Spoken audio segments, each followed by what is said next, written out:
Moby Dick, capítulo 1. Meu nome é Ismael. Trabalhei a vida inteira como marinheiro mercante. Gosto do mar, sou fascinado pela força e beleza das ondas. Sempre que fico muito tempo em terra, acabo tornando-me uma pessoa chata, irrequieta e mal-humorada. Em alto mar, fico mais próximo dos pássaros, do cheiro das algas e do azul do céu. É assim que me sinto livre. Além disso, o mar proporciona aventuras, algo com que eu não conseguiria viver sem. O trabalho de marinheiro nos obriga a enfrentar tempestades, ventanias, calmarias, noites de muito frio e também de muito calor, nas quais o ar parado parece sufocar. Foi por tudo isso e também pela falta de dinheiro, que começava a me incomodar, que resolvi voltar a navegar. Estava em terra já há bastante tempo e o vento soprando na proa de um navio me dava saudade. Como sou marinheiro, navego junto com meus companheiros da proa, o local mais desprotegido do barco, onde convivemos com chuva, sol forte e ondas muito salgadas. Contudo, prefiro 1000 vezes esse local à popa,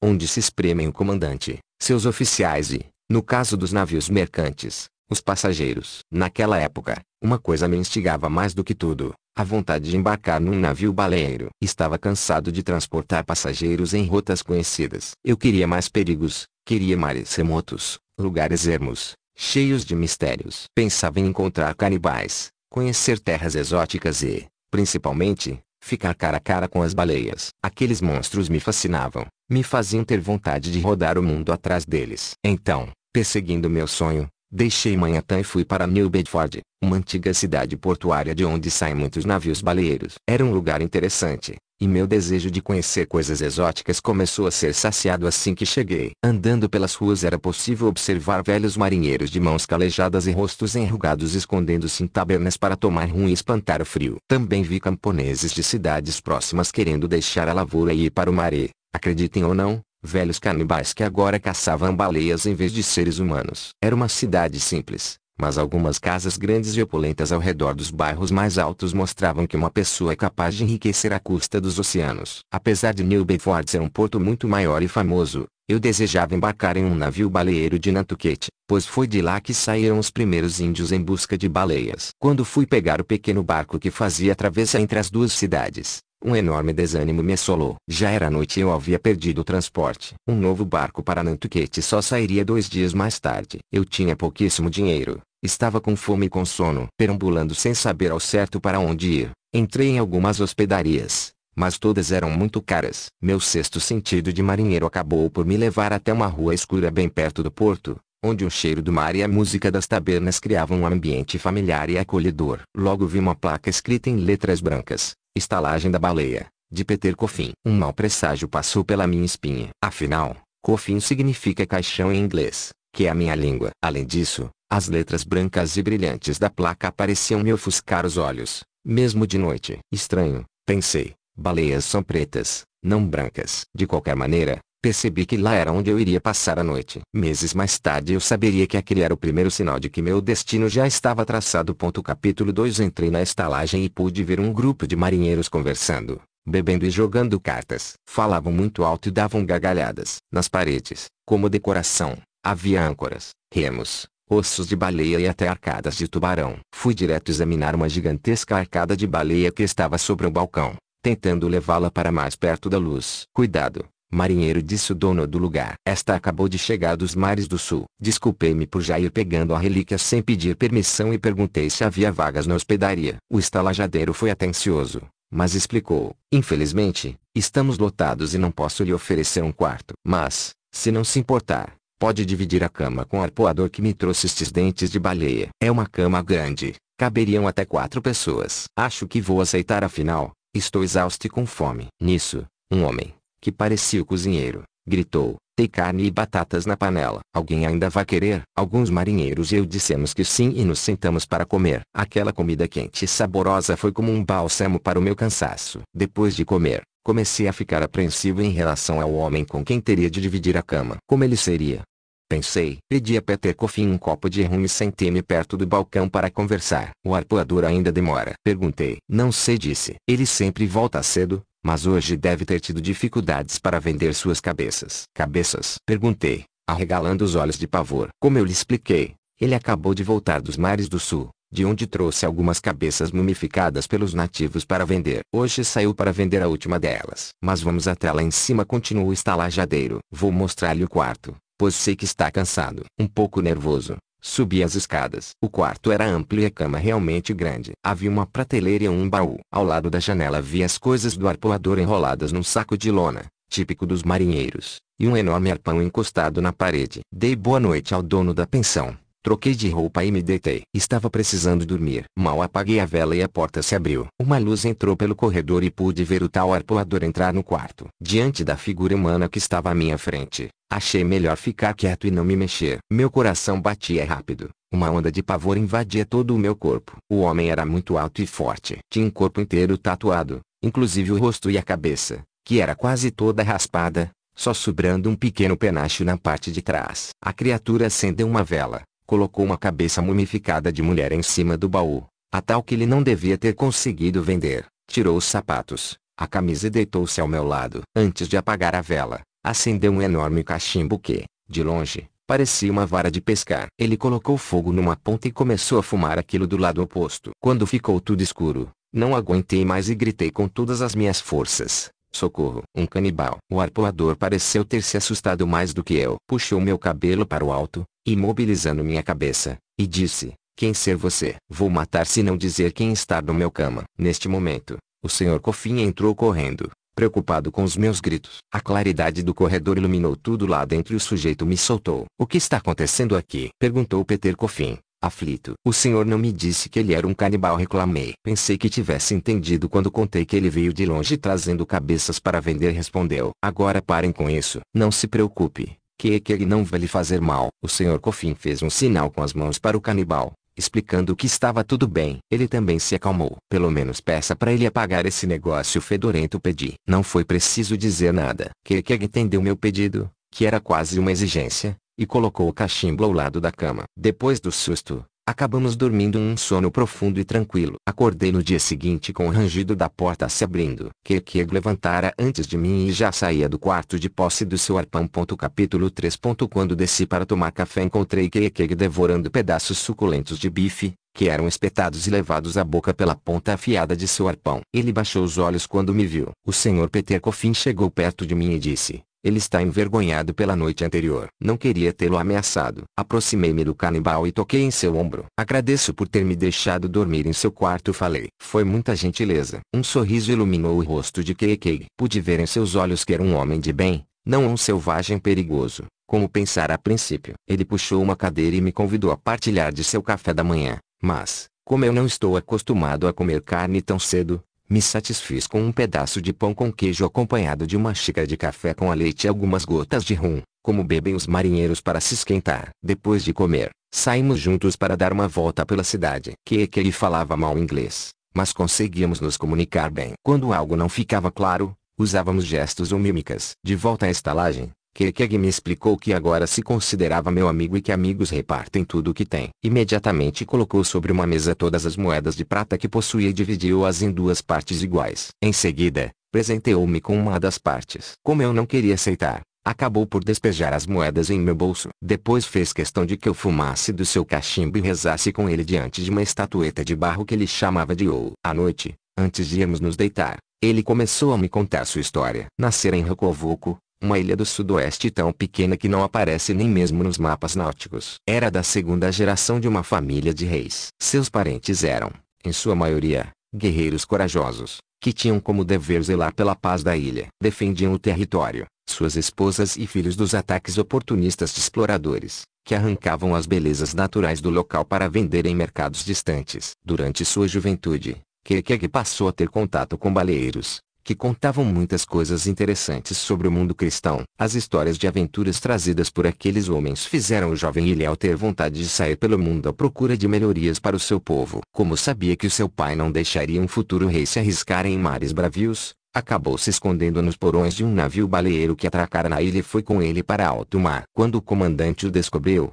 quis levá-lo de volta, mas a tripulação já tinha se acostumado com a ajuda de Kekeg, que desde pequeno tinha muita força. Dessa forma, o jovem filho de reis começou a ser arpoador, tornando-se um dos melhores que já existiram. Depois de conversarmos mais um pouco, Kekeg me disse que tinha planos de embarcar em mais um navio baleeiro dentro de alguns dias. Trabalhando, sentia-se digno de, um dia, poder assumir o cetro de rei e encher seu pai de orgulho. Não tinha aprendido coisas de muito valor com os homens cristãos. Ao contrário, a maioria era marcada por vícios, como da bebida ou do jogo. Ele só via pessoas se embebedando nas tabernas e gastando mais dinheiro do que tinham. Por tudo isso, queria, sim, voltar para sua ilha assim que pudesse. Contei um pouco da minha história de marinheiro mercante e disse a ele: também desejo embarcar num baleeiro. Outro sorriso de satisfação encheu o rosto do meu amigo. Resolvemos embarcar juntos para Nantucket. No dia seguinte, à procura de um navio que nos aceitasse em sua tripulação. Depois do jantar, subimos para o quarto e tivemos mais uma noite de sono tranquilo,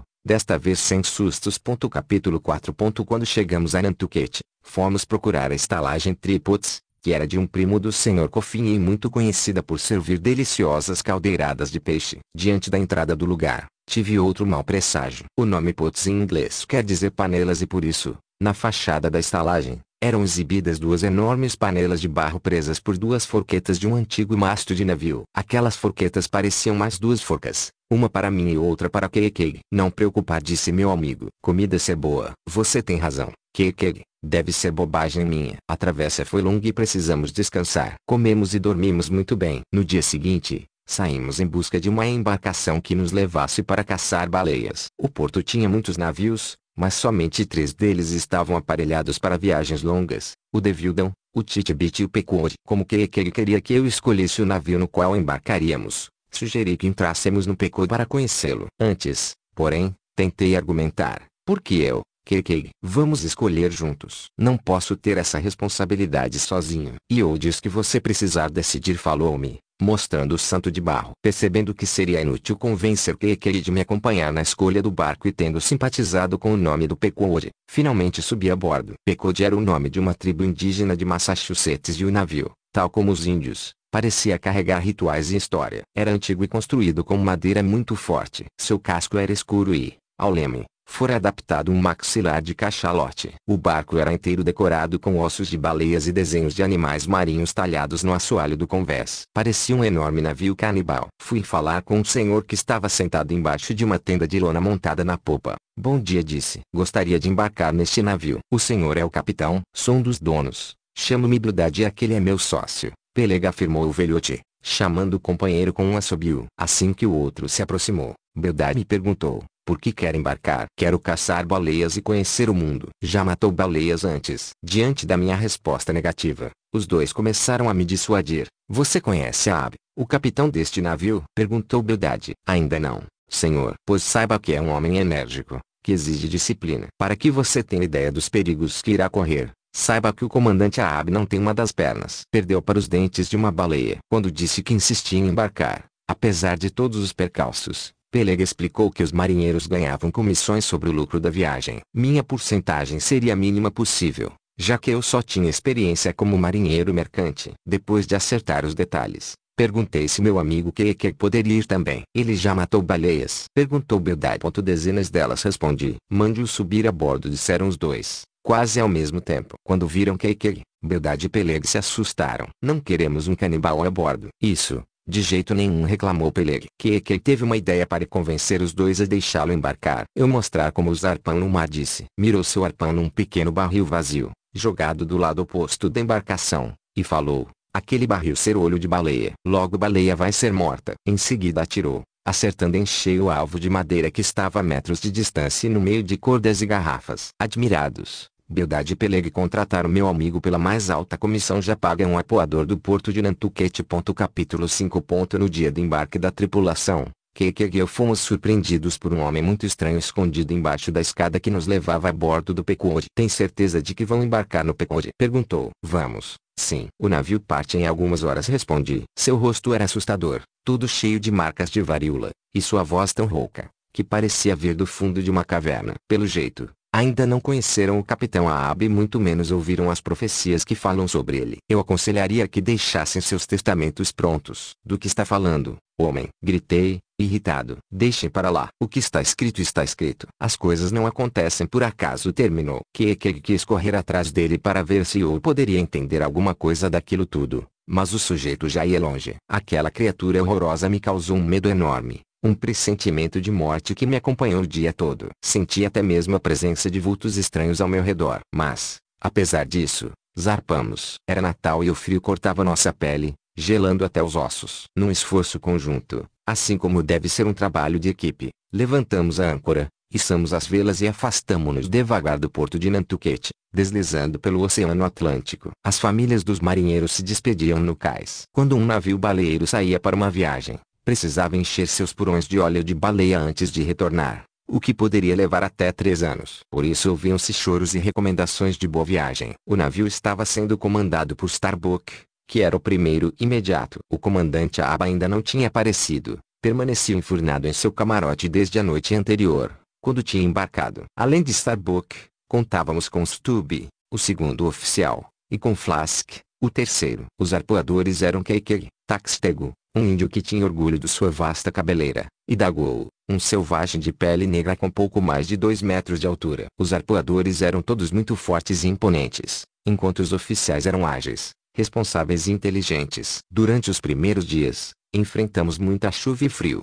mas o tempo começou a melhorar à medida que nos aproximamos dos trópicos. Passaram-se semanas e o capitão ainda não tinha dado ar de sua graça. Começávamos a ficar preocupados, pois achávamos que a Abby pudesse estar passando por alguma dificuldade em função da falta de uma perna. O que seria de um navio sem comandante?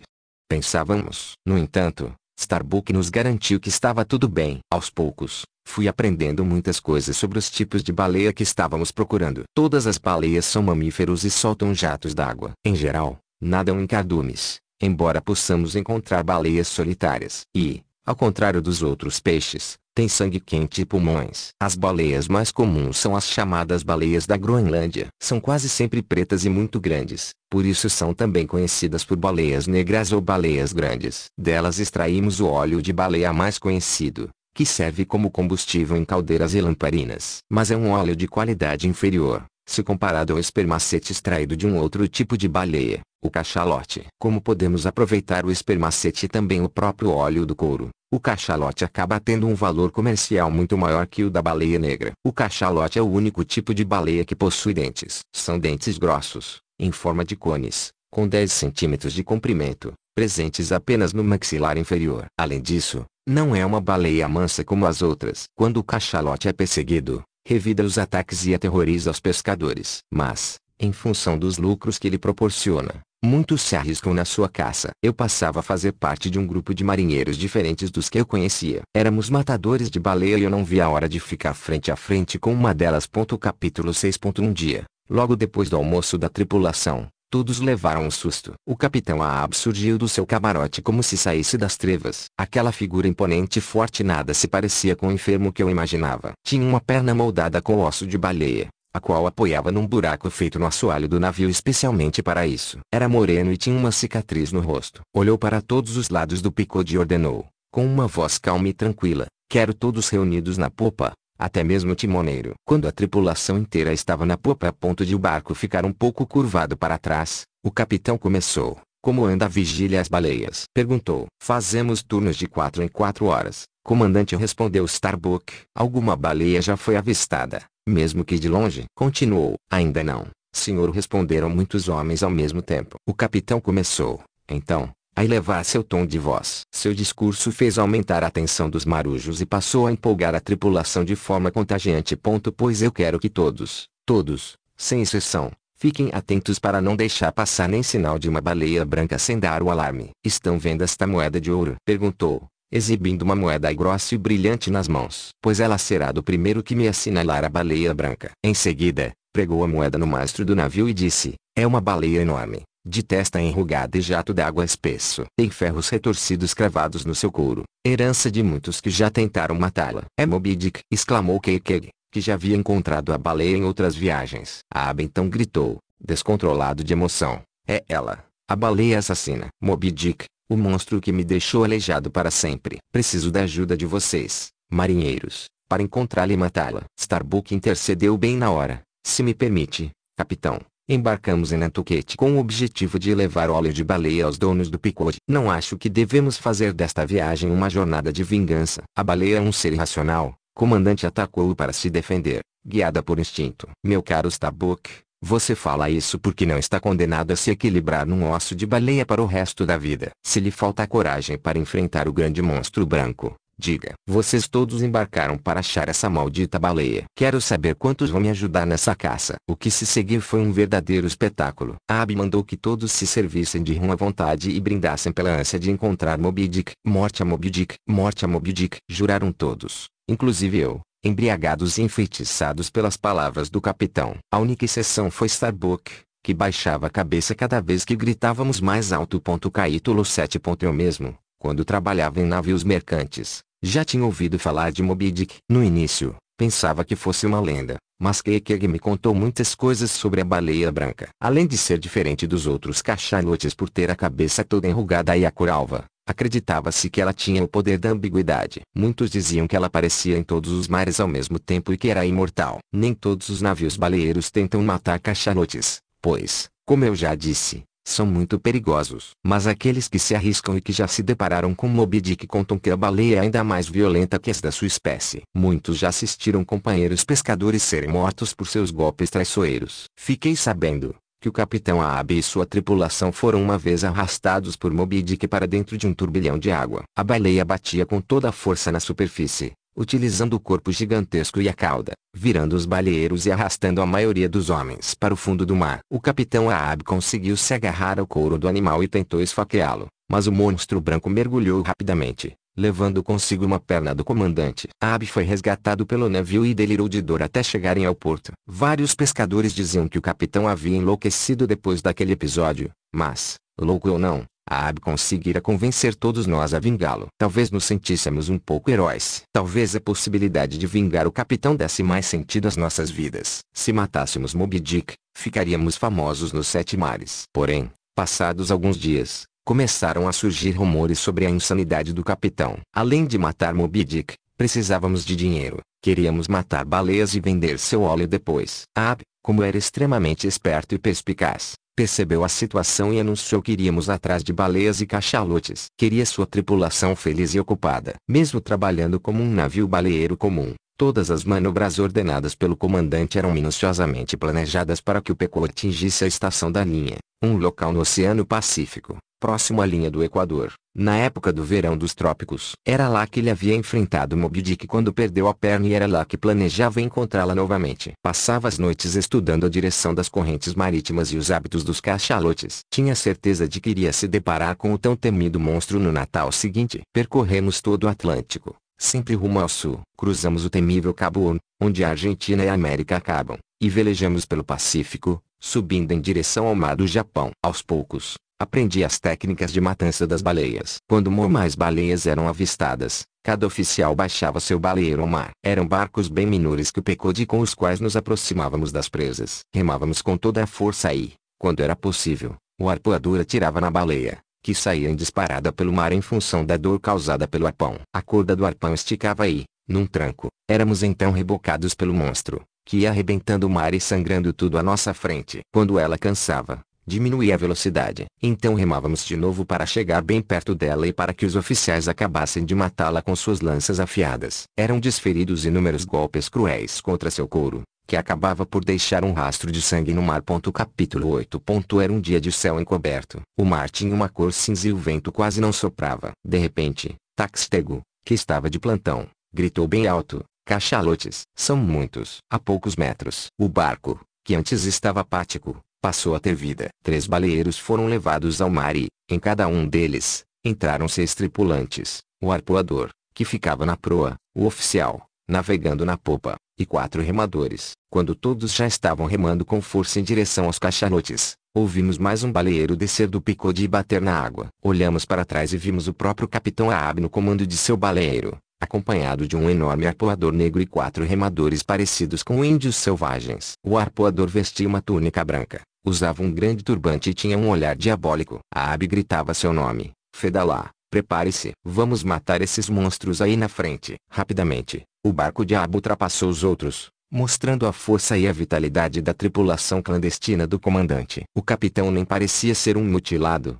pois os ajudava a remar compulsivamente. "Quem são esses homens?" perguntou Stubb para Starbuck e Flask. Não tinham tempo para conversa, por isso Starbuck apenas comentou: Isso não está me cheirando bem. Esses clandestinos embarcaram sem o conhecimento de ninguém e foram escondidos pelo capitão. Isso está com cheiro de baleia branca, acrescentou Flask. Continuamos a remar em direção aos cachalotes. Quando chegamos aonde estava o cardume, as baleias mergulharam, pois certamente sentiram nossa presença. Ficamos em silêncio, os arpoadores prontos para atacar. De repente, a água se agitou com força e diversos cachalotes saíram nadando em direções contrárias. Meu barco, comandado por Starbuck, seguiu em direção ao jato d'água de um deles. O tempo estava piorando, nuvens negras e raios enfeitavam o céu. Starbuck ordenou: remem, marujos. Vamos pegar o monstro antes da chuvarada. Percebemos que uma outra baleia nos seguia, mas continuamos a nos aproximar da primeira. Quando estávamos praticamente ao lado dela, Kekere ficou em pé e lançou seu arpão com vigor. Nisso, a baleia que nos perseguia conseguiu nos alcançar, abaurando o barco e enchendo de água. O cachalote arpoado conseguiu fugir, tinha apenas se machucado de raspão. A chuva desabou violentamente e, por sorte, o baleeiro ainda estava inteiro. Olhamos em volta e não vimos nem sinal do Picodi dos outros barcos. A noite caiu, o vento aumentou e o céu ficou repleto de uma névoa fina. Starbuck, que levava alguns fósforos dentro de um saco plástico, acendeu uma lamparina. Nossos corpos doíam por causa do esforço físico, e temíamos não ser encontrados no meio do nevoeiro. Quando alguns já deixavam o sono chegar, fechando os olhos mesmo sentados, avistamos o Picodi em nossa direção, a toda velocidade. O vento soprava forte e as velas vinham cheias no meio da noite. Estava claro que o timoneiro não nos enxergava e também que não havia tempo para desviar. Mergulhamos todos na água, apavorados, e assistimos o navio passar por cima de nosso baleeiro, que apareceu quase intacto na popa depois de alguns instantes. O impacto chamou a atenção do timoneiro. Fomos resgatados sãos e salvos. Os outros baleeiros haviam desistido dos cachalotes quando caiu a borrasca e tinham retornado ao navio. Contaram que não guardavam mais esperança de nos encontrar com vida e velejavam em busca dos destroços do naufrágio. O que mais me impressionou foi que, depois de alguns minutos, ninguém falava mais no assunto. Por isso perguntei a Kekere: coisas desse tipo acontecem sempre. Ele respondeu assentindo com a cabeça e não deu muita atenção para mim. Um frio na espinha se espalhou por todo o meu corpo.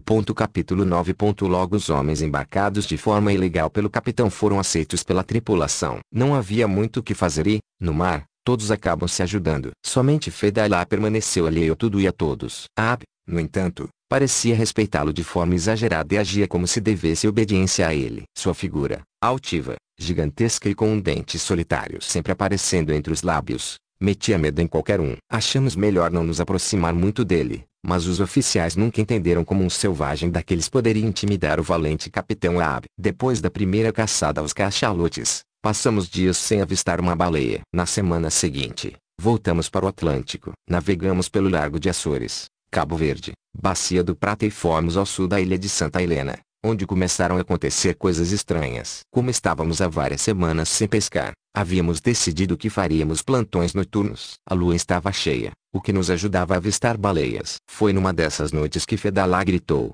cachalotes! Já consigo ver os jatos. Bem na frente.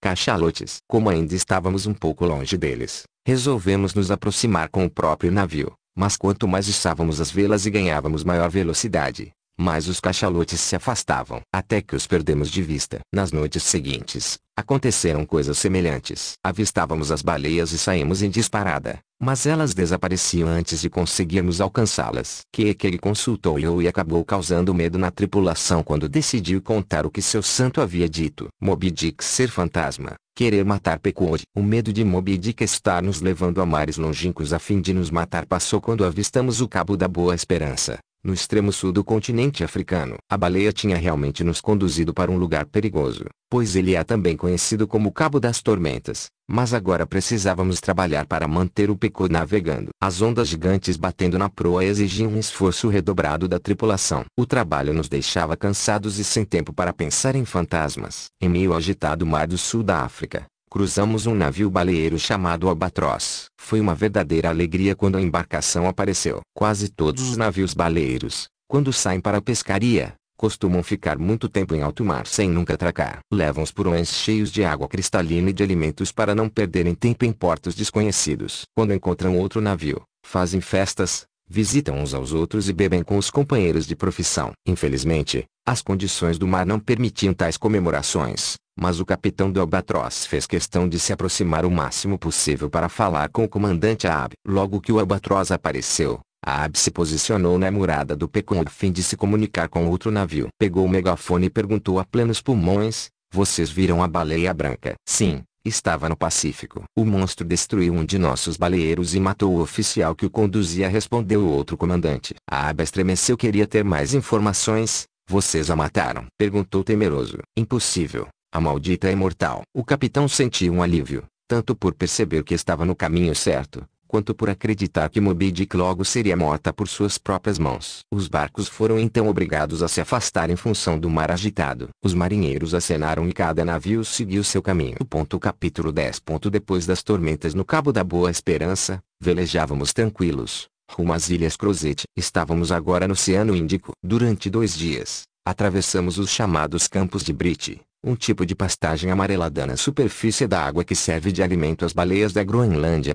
Avistamos algumas baleias, mas, como estávamos mais interessados nos cachalotes, cujo óleo tinha maior valor comercial, decidimos deixá-las em paz. Havíamos nos esquecido por completo do suposto fantasma de Moby Dick, quando outra coisa sinistra aconteceu. Numa bela manhã em que o sol iluminava até a linha do horizonte, Daigou anunciou: "É a baleia branca." Bem em frente, olhem. O capitão Ahab, louco de impaciência, mandou baixar os baleeiros e seguiu à frente com o seu. Quando chegamos perto do monstro, uma mistura de espanto e nojo tomou conta de todos nós. O que estava ao nosso lado era uma criatura branca, mole, quase gelatinosa que cobria uma grande faixa do mar. Tinha tentáculos, mas não tinha rosto nem cabeça. Era, na verdade, uma rara lula gigante. Voltamos para o Pequod. Ahab e Starbuck não conseguiam disfarçar o malestar que sentiam. Eram os únicos que já tinham ouvido falar daquele fantasma. "É o grande esqui vivo", explicaram. "Dizem que é sinal de mau agouro. Quem o vê não volta mais a pisar em terra." Lembro de escutar Flask reclamando: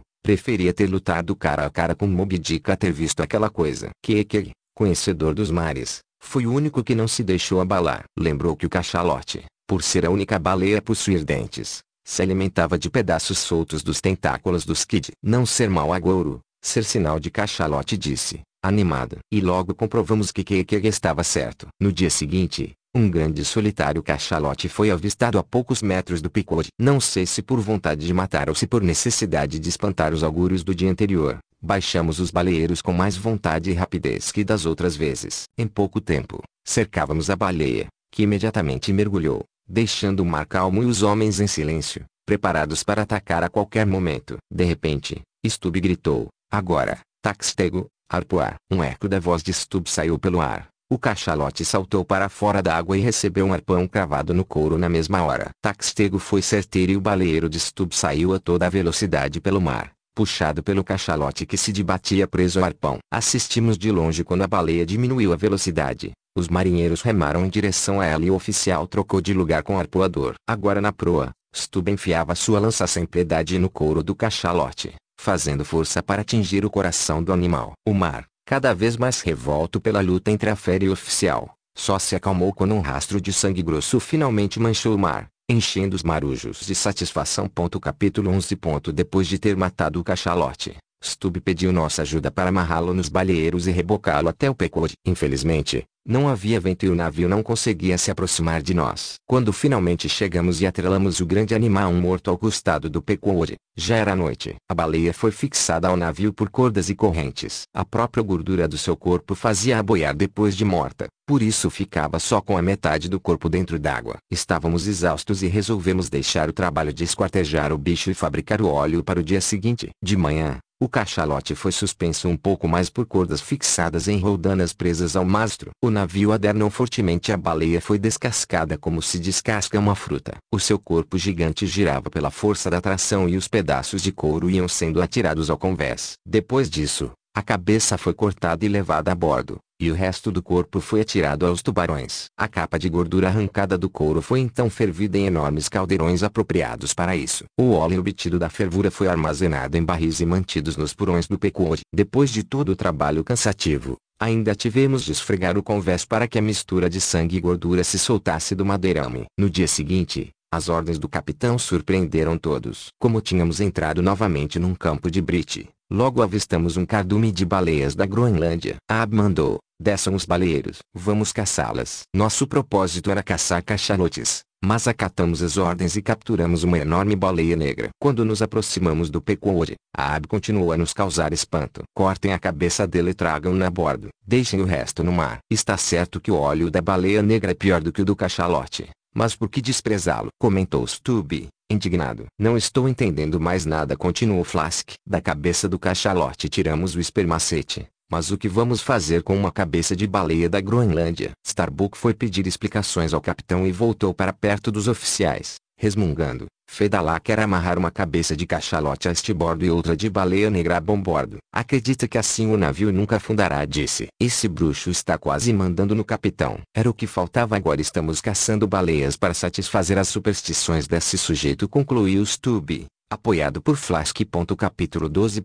Logo o Pequod saiu navegando com duas cabeças presas ao casco. Adiamos o trabalho de tirar o espermacete do cachalote para o dia seguinte, pois a maior parte da tripulação tinha passado o dia na matança da baleia negra. Quando amanheceu, os rituais começaram. Para se ter uma ideia da quantidade de espermacete que tínhamos de extrair, cada cachalote abriga cerca de 500 galões dessa substância, que é gelatinosa, pura, muito limpa e acondicionada em uma espécie de tonel, na cabeça da baleia. Taxtego precisou subir no cocuruto do animal e abrir um grande buraco nele com uma picareta. Em seguida, fazia um balde amarrado a uma corda descer até o espermacete e avisava aos outros marinheiros para puxá-lo cheio com a ajuda de duas roldanas. O difícil era se equilibrar sobre a cabeça do mamífero, pois o couro era muito gorduroso e escorregadio. Quando quase todo o espermacete já estava no convés, uma das cordas, que prendia a cabeça do cachalote ao casco, se soltou. Taxtego escorregou e acabou mergulhando no buraco que ele mesmo fizera. Jogaram uma corda para ele,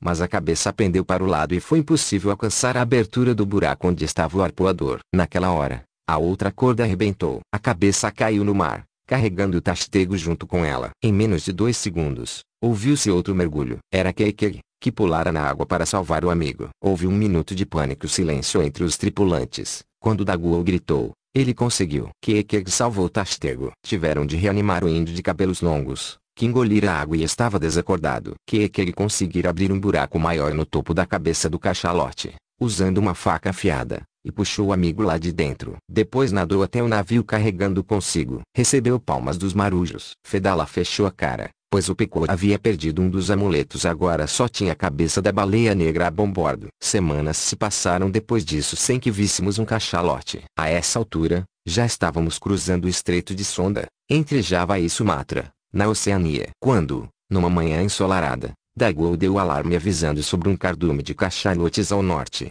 Baixamos os baleeiros quase ao mesmo tempo. Remamos até perto deles e esperamos o melhor momento para Keikeg arpoar. Acontece que, de repente, uma corda caiu acidentalmente no mar, prendendo-se na cauda de uma baleia. Agindo por instinto, o cachalote acabou por nos conduzir até o centro do cardume. Ficamos encurralados. Aquelas feras de dentes afiados nadavam agitadas, prontas para virar nosso baleeiro. O pavor tomou conta de nós, prendíamos a respiração, com medo de que qualquer movimento mais brusco as enraivecesse. A situação piorava a cada instante. Podíamos prever a hora de sermos esmagados por aqueles monstros. Keikeg e Starbuck, que eram os mais experientes, tomaram a iniciativa de dar pequenas tapas nos focinhos dos cachalotes. Corriam o risco de ficar sem as mãos, mas era a única saída. Finalmente, o cardume resolveu se afastar. Aos poucos, cada um deles saiu nadando para longe e um suspiro de alívio foi dado por cada marinheiro quase ao mesmo tempo.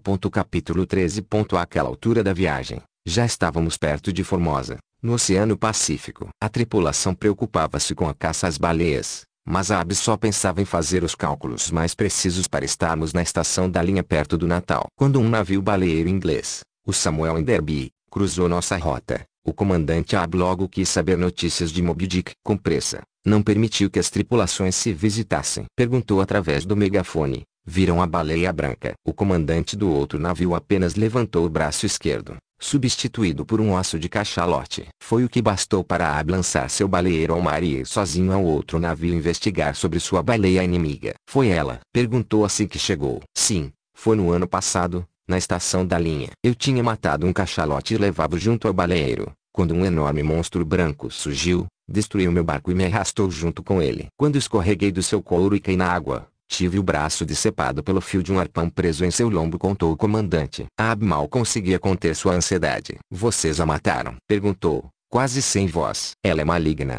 capitão. Deixamos que fosse embora. Além disso, Quase morri de infecção e dou graças a Deus por estar vivo. Não quero me meter com aquela aberração da natureza. Não se preocupe, amigo. Vou vingar nós dois. Aquele gigante maldito irá pagar por esses 2 aleijões, disse, apontando para sua perna e o braço do comandante Denderby. Com tanto alvoroço por causa do navio inglês, nem percebemos que ele começara a agir de modo estranho. Havia parado de comer fazia 2 dias e passava os dias sentado na proa observando o mar, imóvel. Tentei conversar com ele, mas ele não respondia. Falava apenas com eu em sua língua selvagem. Uma hora, tomado pelo cansaço, meu amigo disse, que vai morrer. Não ficar triste, é natural. Inconformado, disse que ele precisava reagir, mas tudo o que me pediu foi que chamasse o carpinteiro de bordo.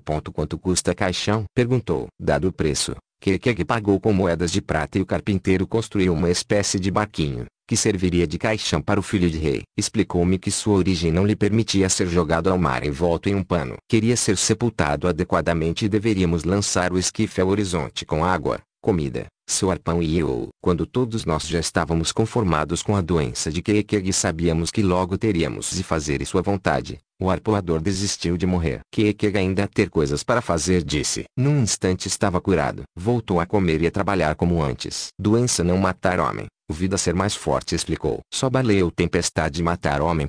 Capítulo 14. Agora velejávamos pelas ilhas Basei. Eu estava fascinado pelo Pacífico. Matávamos cachalotes como nunca e enchíamos barris e barris de óleo e de espermacete. Uma noite, deitado em minha rede exausto pelos trabalhos do dia, pude escutar uma conversa entre Fedalá e o comandante Abno Convés. Sonhei de novo, Fedalá, disse o capitão. Vi carruagens, um caixão e vi a morte. O homem de turbante deu uma boa gargalhada e falou, esqueça as carruagens, a profecia diz outra coisa. Diga, quero saber. O que mostra essa profecia, afinal? Perguntou Ab. Você me verá pouco antes de morrer e depois será enforcado. Enforcado? Dessa vez foi o capitão que riu. Então serei imortal. Não existe homem na face da terra ou do mar capaz de me levar à forca. No dia seguinte, houve a primeira morte entre a tripulação. O marinheiro encarregado de vigiar o horizonte na primeira hora do dia escorregou do mastro e caiu no mar. Jogamos imediatamente a boia de madeira, mas, como ela havia passado muito tempo exposta ao sol, tinha encolhido. Assistimos a boia e nosso companheiro afundarem no oceano. Uma sensação de morte invadiu o Pequod. Que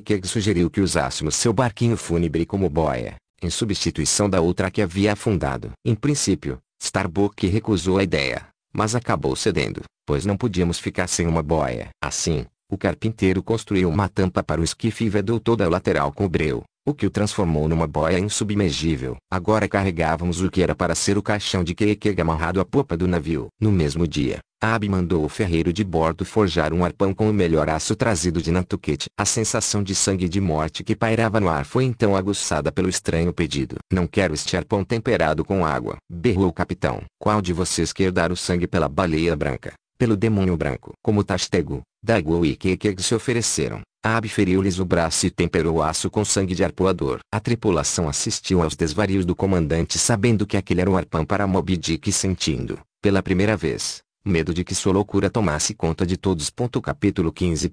Deslizávamos tranquilos pelas águas do Pacífico quando avistamos o Raquel, mais um baleeiro de Nantucket. Antes que o capitão Ab pudesse encontrar o megafone, vimos o comandante Gardiner, um homem barbudo, com aspecto cansado, baixar seu baleeiro e subir a bordo do Pequod. Tinha olhar preocupado e a voz ansiosa. Viram um baleeiro perdido? Perguntou, assim que chegou. Viram Moby Dick? Perguntou Ab, não tendo prestado a menor atenção à aflição do outro comandante. Sim, nós a vimos ontem. Estávamos rebocando 3 cachalotes quando ela surgiu, nadou violentamente entre os barcos e acabou arrastando um dos baleeiros que conseguiu arpoá-la. Meu Deus! Exclamou Ab. Ela está morta? Não sabemos. Tentamos encontrar o baleeiro que a arpoou, mas não temos nem sinal dela desde ontem à tarde. Passamos a noite procurando-a. Com os olhos baixos e a voz abafada, pediu ao comandante do Pequod: ajude-nos a procurar o baleeiro, capitão. Meu filho está nele, meu próprio filho de 12 anos. Juntos poderemos percorrer uma área maior. Por favor. Ab pensou por alguns segundos, e respondeu, infelizmente, não posso me desviar dos meus caminhos, Capitão Gardiner. Não posso ajudá-lo. O aspecto de espanto que se apoderou do comandante do Raquel foi o mesmo que surgiu no rosto de Starbuck quando recebeu a ordem de partir em 3 minutos. Ajudar outro barco no mar, quando este precisa de auxílio, é uma lei entre os marinheiros. O capitão Gardiner voltou à sua embarcação dizendo, Deus os acompanhe. A tripulação agora passava os dias de cara fechada, lidando com seus afazeres. Todos já haviam percebido que o capitão não tinha escrúpulos e percebiam que o Pequod seguiria seu destino, qualquer que ele fosse. Passaram-se 4 dias e nenhum cachalote fora avistado. Moby Dick permanecia escondido em algum canto do mar. Não sabíamos se tínhamos conseguido encurralá-lo ou se era ela que nos arrastava para um local afastado a fim de nos matar.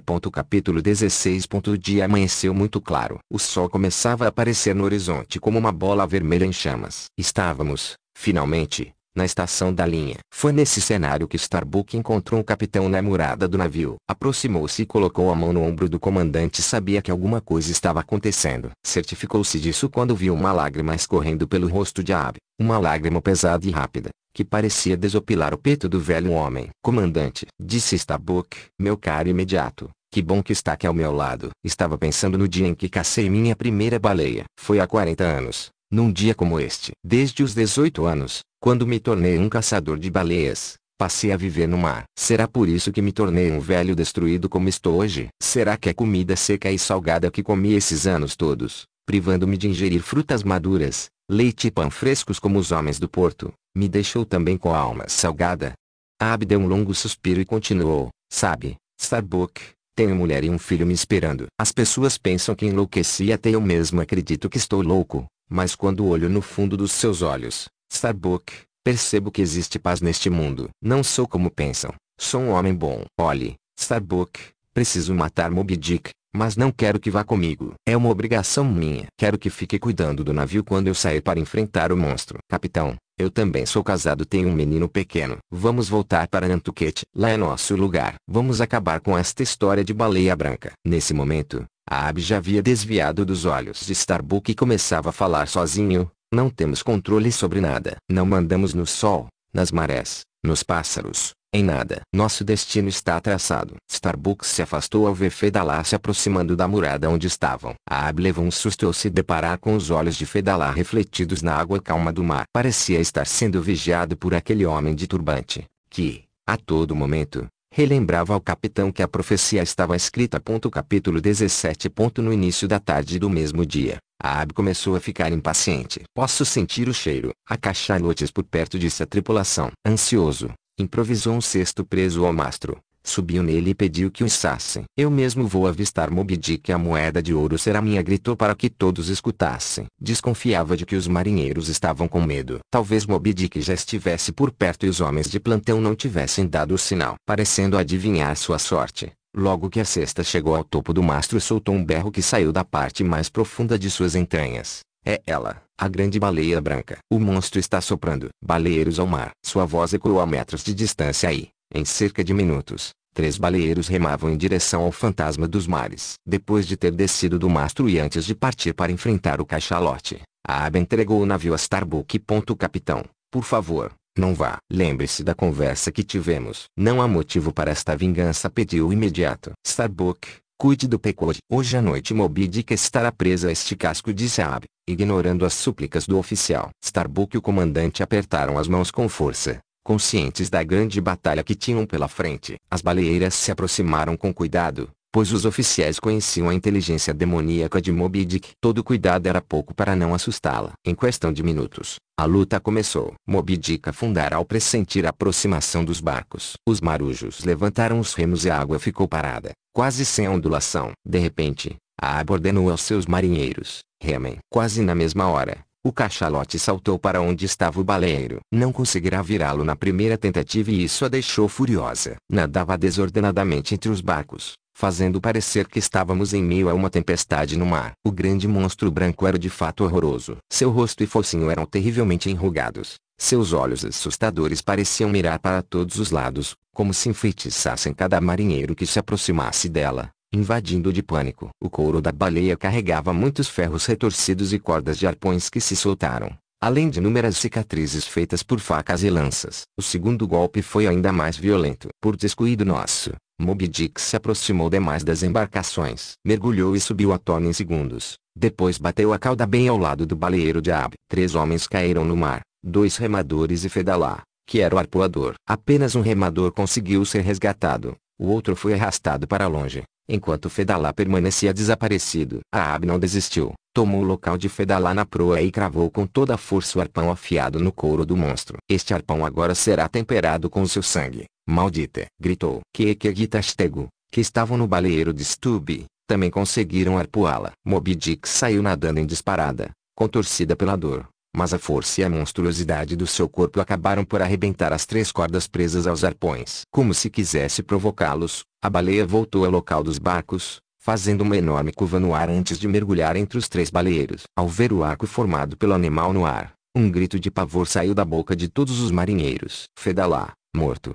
e amarrado entre as diversas cordas presas ao lombo de Moby Dick. O turbante já não estava lá, liberando uma cabeleira crespa que se estendia até os ombros. Os olhos esbugalhados miravam o capitão Aab. Ninguém pula na água. Acerto com meu arpão o primeiro que fugir desta luta, disse o comandante. Está certo que Fedalá disse que eu o veria antes da minha morte, mas, segundo a profecia desse infeliz, eu morreria enforcado. Não vejo nenhuma forca aqui. Vocês veem? Estamos matando uma baleia, a pior delas, e não sendo julgados. Assustados, os homens obedeceram e continuaram a procurar os olhos de Moby Dick. Em pouco tempo, a baleia surgiu novamente. Desta vez não esperou ser atacada. Com um movimento certeiro, provocou um redemoinho no mar, conduzindo para o meio dele os baleeiros de Flask e Stubby. Starbuck, assistindo tudo do navio, inflou as velas e partiu para ajudar seus companheiros. Conseguiu resgatar vários homens, inclusive Kekeg e Tastego. Ao ver o casco negro do Pequod se aproximando, o cachalote deve tê-lo associado a vários outros cascos de navio,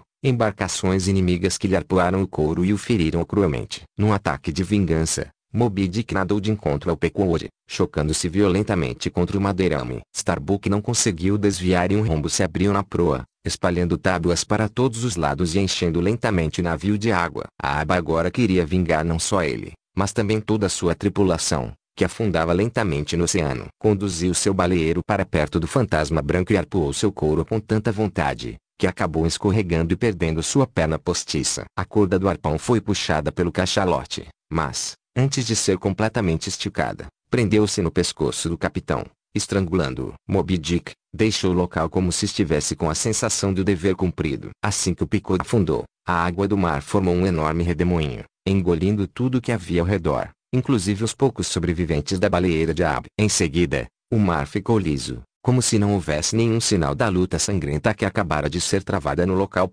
A tragédia chegou ao fim. A profecia de Fedalá se cumpriu e vocês devem estar se perguntando de que modo eu, Ismael, pude lhes contar toda essa história. Sou o único sobrevivente do naufrágio do Pequod. Por sorte, quando o capitão ordenou que o Starbuck ficasse no navio, sua tripulação foi reorganizada entre os barcos e eu fui escalado para a baleeira de Aab. Quando Moby Dick pegou Fedalá e derrubou mais 2 remadores na água, eu fui o que não conseguiu ser resgatado. O mar me afastou do local da luta e tudo o que eu pude fazer foi assistir à batalha de longe. Quando o redemoinho causado pelo afundamento do Pequod sugou todos nós, tive sorte novamente. Como estava longe, peguei o final do turbilhão. Depois de afundar, consegui nadar para o alto e subir à superfície, respirando finalmente. Em pouco tempo, escutei um barulho e avistei o esquife de Kekeg, aquele que havia sido transformado em boia, saindo do redemoinho e vindo aparecer próximo de mim. Subi no caixão do meu amigo e fiquei à deriva durante um dia e uma noite. No final da tarde do dia seguinte, avistei um navio na linha do horizonte. Era o Raquel, comandado pelo capitão Gardiner. Na busca infrutífera pelo baleeiro do seu filho, acabou resgatando outro órfão.